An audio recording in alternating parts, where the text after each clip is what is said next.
Hi, I'm Noel. Oh, wow, that's loud. I'm going to be perfectly honest and say that the first part of this title has little to nothing to do with the presentation.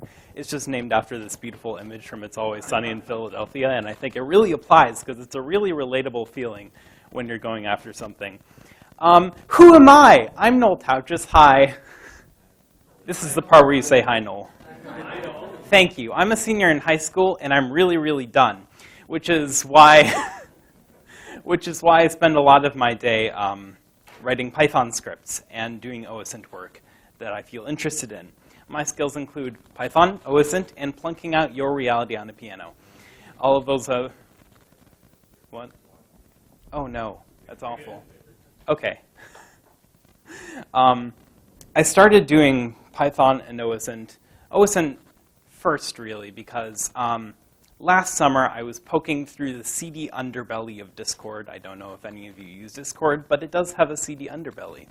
And I found the server of a crypto developer, and he posted his website, and it had the whois info unlocked.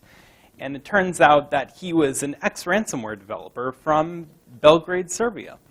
And if anyone knows how to report that, please tell me. I don't know how, and it's remained an unsolved mystery in my mind. So I started doing OSINT because it's just the feel of an investigation. You take a set of leads, and then you find everything connected to those leads, repeat until you're done. And that feeling is exhilarating to me, and that's why I do this. It's fun. This research is probably not new. In fact, while I was seeing if anyone has done this before, I came across posts with poor grammar and spelling on various seedy websites. Some legitimate blog posts, like some I'll mention later, but mostly just people writing doxing guides, which is not very wholesome. Please don't do that. And but I derived it independently since this summer when I started investigating that ransomware developer. But Noel, what is the research? I'm glad you didn't ask. The answer is a 3-step cycle to laterally move between accounts using recovery information, also an overview of the presentation. 1, gather incomplete recovery information. 2, complete said recovery information. And 3, use the completed recovery information to discover new accounts. Rinse and repeat. That's the main cycle. Also, ethics, ? And mitigations to these techniques. So, services we sign up for online. You probably have, like, at the very least a handful, if not many you've forgotten. You give them some sort of identifying information, a username, email, phone number, and it gives you a service in return, presumably. There are single-factor services which use email authentication, like online textbooks or grading websites or forums. Presumably, you only have one, maybe more on the forum part. But for the most part, you just deal with them via email, since there's logically only one you'd use for that situation, like your school email. And then there are multi-factor services like Twitter, Facebook, Google, eBay, etc. And these have email and phone methods of authentication. And they're a bit more open-ended, still sort of pointed in a single direction, but more open-ended. And both of these raise a question. What happens when you lose your account? Because we've all had to hit the reset password button at some point. And while it may be shameful, it happens. So what does happen when you lose your account? For email-based single-factor authentication services, it's just you enter your email, it sends an email, you click the link in the email, you set a new password. But what happens when you have multiple methods of authentication, multiple ways that you log in? How do you pick between them? How to decide? And the answer to that answer is recovery processes that expose info to the end user without knowing that the end user is the account they're trying to reset. And that is what I'm going to be talking about today, is the implications of that and how we can leverage it in our investigations. Introducing our target, Bob McGee. Look at his face. What a douchebag. Bob has been making bomb threats to schools in Madison, Wisconsin. How shameful, how unwholesome, also illegal. I know his Twitter and his Facebook because I can use Google. And from several of his tweets, I know he has lived in Madison for quite some time. Bob and Gee is not a real person. Please do not attempt to contact any Bob and Gees in the Madison area. Thank you. So we move on to step 1. Gather incomplete recovery information. On all the following websites, you go to the login page, forgot password, or need help forgot password, or any number of similar text fields. On Twitter, it accepts reset via username, email, phone. You can send 10 requests of this type per day per IP, so you can just switch VPN or proxy and it'll work again. Thanks, Twitter. And it can indeed be automated. In fact, it was done by this Twitter user, int0x33, via Python and Mechanize, which is pretty cool, I think. And it could be integrated with the proxy switcher for fully automated brute forcing of phone numbers, etc. Note that on Twitter, phones can be used for multiple accounts. And there is a separate error message to deal with this. This phone number is on multiple accounts. So account for that in any tools you make. Also, recovery info, and this is crucial. Recovery info can be locked down. You can require some of your information to reset your account. For example, if you enter my username on Twitter, you will find that it asks you for my email. And if you find my email and you enter it, it asks you for my phone. And only then does it allow you to set a reset password link. That is in settings. That is very useful to turn on.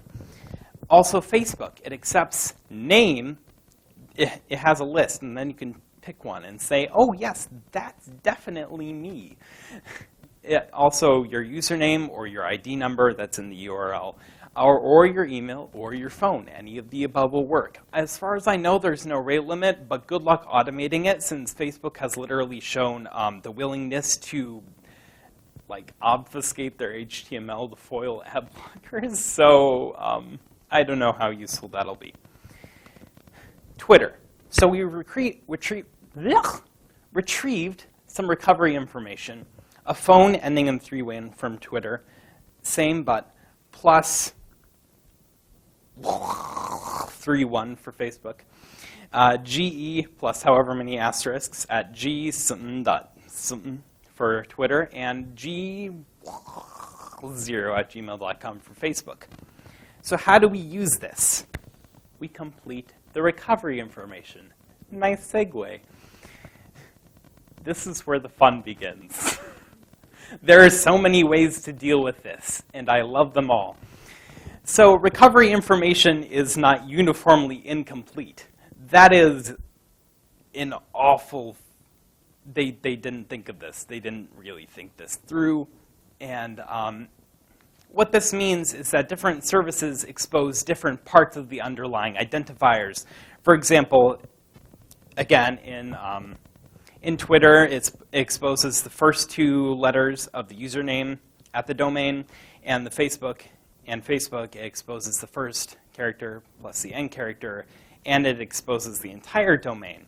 Twitter, it just says ending in 31, but Facebook, it says plus 31, and each of those asterisks represent a single character. In this case, the first digit presumably is 1 because he lives in Madison, Wisconsin, which is in the US, and we have a country code of 1. So logically there would be about, there's 9 asterisks there, the country code plus everything else.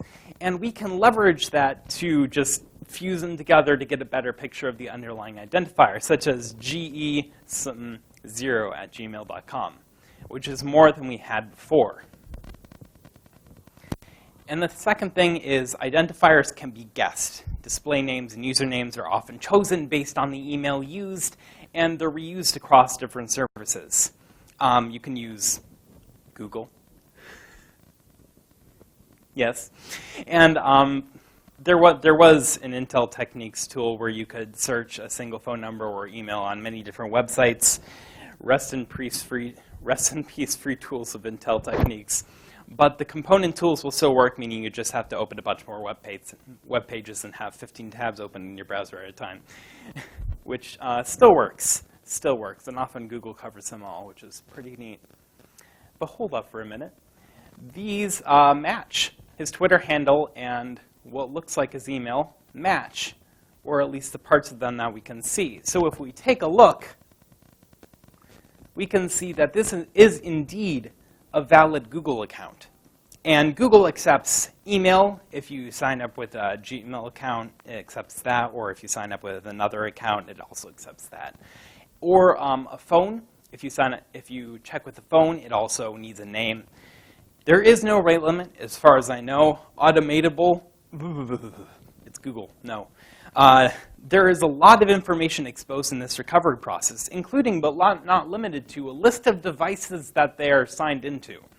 So you could just check if they're signed into an LG tablet or an iPhone or whatever, and it'll just pop up. It's a drop-down list. We could also check on eBay, which accepts username and email, not phone, for whatever reason. There is no rate limit. As far as I know, you could probably automate this if you tried. And when searching by username, the email asterisks do not represent individual characters, so just keep that in mind. And just a single note, eBay and PayPal are incredibly important. We'll see why later. Also, PayPal, which accepts email, phone, and with phone you have to input a list of possible emails. There's a reCAPTCHA rate limit thing after 2 requests, and I think there's a hard cap somewhere after that, but I haven't tested where that is. It's probably not automatable due to the reCAPTCHA, which makes me think there is more going on with that. And when searching by username, that was left over from the eBay slide. I'm sorry. And another useful property of people's accounts is that usernames are shared across websites. A Gmail email could appear at Hotmail or Yahoo, etc. And we can see this in the fact that combo lists of emails and passwords have the same email username across different domains. They're just checking to see if it exists, which is clever and evil. Microsoft accounts accept email, phone, Skype, no rate limit, probably automatable. And when searching by email, the email asterisks do not represent individual characters. There's just 5 when there are obviously many more. And Yahoo accepts email and phone. Rate limit, it's reset by day, but I'm not sure of the cap there. And it's probably automatable if you tried. So what do we do with this? What do we do with all of this information? Well, we complete it. And we start with this phone number. We already did the email, so now the phone number. From eBay, we got 608 something something something something something 31. And PayPal, we got 6 something something something something something 1131. So if we meld those together, we get 608 something something something 1131. And these 2 services are incredibly important because they basically expose like 70% of the phone number. And the rest can usually be easily filled in. It's only 1,000 phone numbers. I mean, how many do you have to call? But they're easy. They're easier methods. How do we get the middle 3 digits? The answer is WhatsApp.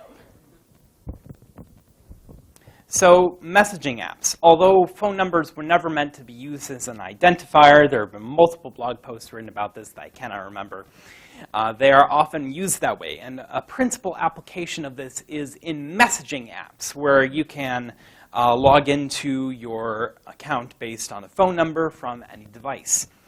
And they base these accounts, usually base these accounts entirely off a phone number, although there are some that accept an email, etc.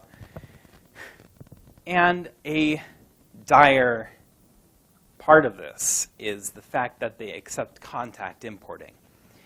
And again, every major messaging app accepts contact imports from your address book on your phone. But on your phone, you can sync with Google Contacts, which supports 25,000 contacts, 3,000 contacts imported at a time. and you can upload CSVs to Google Contacts. Can you see where this is going? I actually wrote a Python script to do this. This link isn't up now, but it will be in the next few days. I wrote a Python script to automatically generate these contact CSVs based on a hashcat-like rule, like +1 608 $D, $D, $D, 1131. And that would generate all 1,000 phone numbers for you in a handy-dandy CSV to import into Google Contacts, which then sync to your phone, which then you can import into any number of messaging apps, which terrifies me. This was not the intended functionality.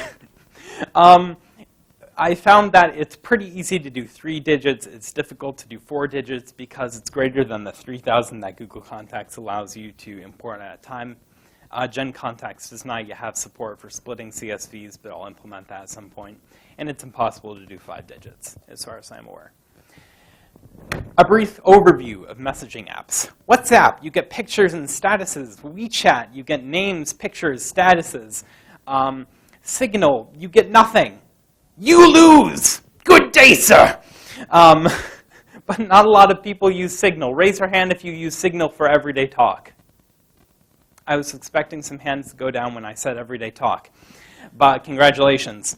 The import takes a long time, whether you're importing 10 contacts or 10,000. Like seriously, 2 to 5 minutes. What are you doing, Signal? There's also Messenger, which leads to names, pictures, online status, like when they were last online. It also leads to Facebook profiles, which we'll talk about later.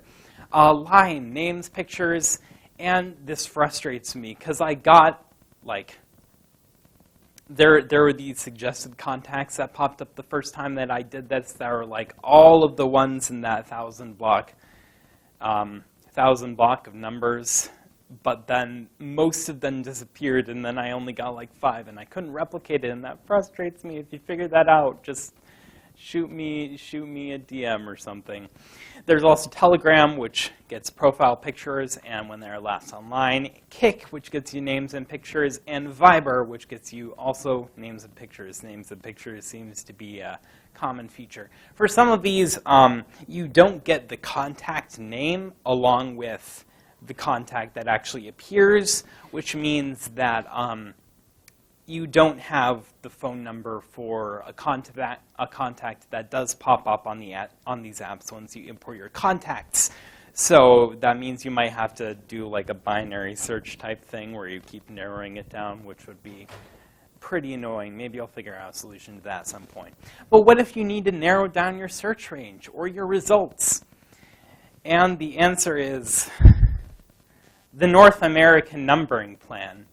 And I'd say I'm sorry, but I'm not sorry. If there's a phone you gotta find, I can help you in a bind. I'm the NAM, I'm the NAM, I'm the NAM, I'm the NAM. If there's a number to be found, I'll show you where it's around. I'm the NAM, I'm the NAM. Okay, you get it.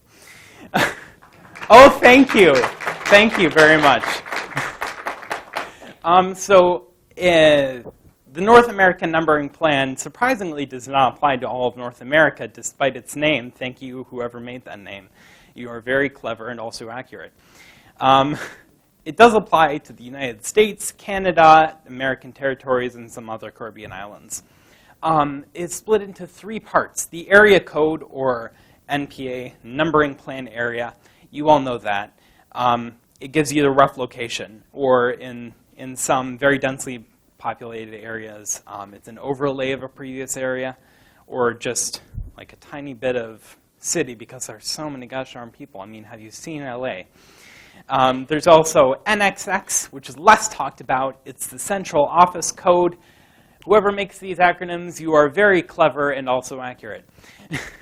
They are allocated by the original carrier, such as Charter or T-Mobile or Sprint or Verizon or AT&T or whatever.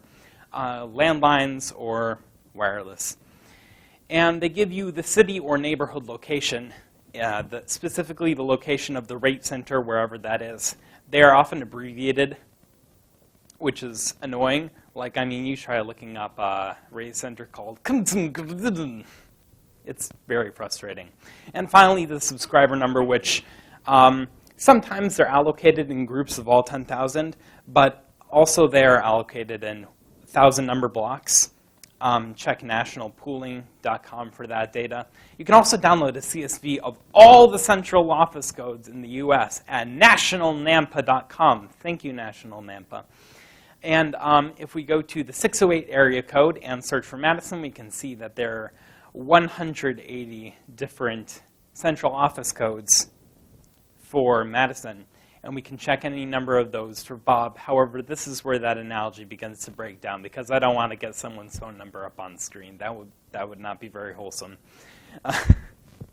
And I don't feel like getting one of those free number apps and then having it expire and someone else gets in. Someone calls us saying, "Oh, is this Bob McGee? Did you send bomb threats?" And that wouldn't be very wholesome. And from number 3, finally, we use the completed recovery information to discover new accounts or information. And from top left clockwise, we can see Twitter, where you can upload your address book on Gmail or Outlook. LinkedIn, where you can import through Gmail, Yahoo, Outlook, AOL, generic mail account, or a CSV, as far as I know. Instagram, through the mobile app, you can sync your contacts. And Facebook, you can also sync your contacts, though some caveats. I couldn't find a desktop Facebook or Instagram importer, and the Instagram import is wonky and doesn't immediately resync when you flip the switch. It takes a day or so, so it's just incredibly frustrating. If you want to do it in one go. Rinse and repeat. Repeat the cycle for any new accounts found. I left some out because they send a text message or whatnot, like Instagram, and it's incredibly frustrating to deal with that. So let's take a step back. What does this mean? Ethics? Question mark? I mean, there are legitimate applications of this process. I mean, you could find a friend from high school if you're not in high school, or find someone making bomb threats, I guess, or a ransomware developer living somewhere you know how to report a crime to. But I can draw a firm line in the sand, and that's don't be Krebs. If any of you are aware, there's this journalist called Brian Krebs. He does a lot of work concerning cybercrime. And like a couple weeks or a couple months ago, so there's this guy on called Not Dan on Twitter also, and he along with a couple of others revealed how a sponsor of Krebs' website blocks any IP that sends a sign ping to it. And in response, Krebs doxed him publicly. And that's not something you should do. That's not very wholesome. So just don't do that. It's not that hard. There is a line between investigation for the sake of knowledge or satisfaction and doxing. Doxing is rude. Don't do that. Just don't. And finally, mitigation. What can be done to prevent all of this? At the service level, services can rate limit requests. The best example of this is PayPal, where only after 2 requests, they start doing reCAPTCHAs on you, and then they cut you off entirely after a certain point. And that is incredibly useful, because why on earth would you need to do that many password requests? There are bulk tools for doing that in G Suite or whatever you use. And so there's no rational application for that. Services can also provide an option to lock down recovery info like Twitter does, asking for your email or phone before they let you reset your password. In addition, Facebook has already removed regular user by phone search, I think, in relation to abuse. Previously, you could search a phone number in the main search bar for Facebook, and it would come up with a user profile if that phone number was registered. But they removed that. But the thing is that other methods still remain, like the one in the app, in the Messenger app or in the Facebook app itself. And that sort of concerns me, because if they're not, I'm not sure what's going on with that. At their user level, If you're not using the phone number on your account, don't have it. If you're using two-factor authentication, it's a code-based, and you don't need the phone number to do it, remove your phone number. If you already have your email on your device and you're sure that you'll have it, if you do actually need your phone number, then keep it. Don't make your email short or guessable. And what that means is that previously we guessed Bob McGee's email by seeing his Twitter handle and seeing that it matched his email. We want to prevent this. Also, what I mean by don't make your email short is the fact that you can brute force email addresses pretty easily. I mean, Google has an endpoint that they use to check if an email account exists. There are tools out there to brute force them, and I got through 5 digits in just a couple of days. So beware. You could also probably do that for Outlook, but as far as I know, nobody's written a tool for that yet. Are there any questions, concerns, comments, queries, anything else beginning with a hard C, no other words accepted?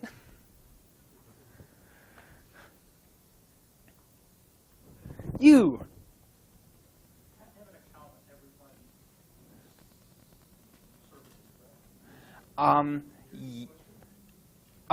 If you're resetting, he asked if you have to have an account on every one of these services. Not for the ones where you have to reset your password. For the messaging apps, yes, you do have to have an account. There are also discoverability settings on some of these services, like Twitter or maybe some of the messaging apps that you can turn off to let people not see you by that information. So you might want to look into that if you want to protect yourself. Okay, neat.